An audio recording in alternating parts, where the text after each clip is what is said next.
Si Mayor Isko, ramdam kayo. Si Mayor Isko ay kayo.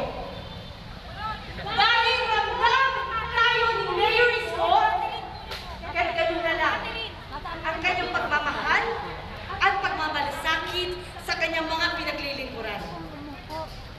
Naging pangunahing saksi tayo sa pag-anseso ng Maynila. Dahil ang Maynila ay kapitbahay ni Mayor Isko sa Maynila. Paano ba kaya kung ipagawa sa buong Pilipinas? Pwede! Naman! Tunay na solusyon at mabilis na pag-aksyon.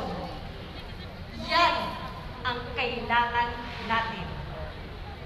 Wala na tayong panahon mag-aral o magdilay-dilay para mga epektibong solusyon.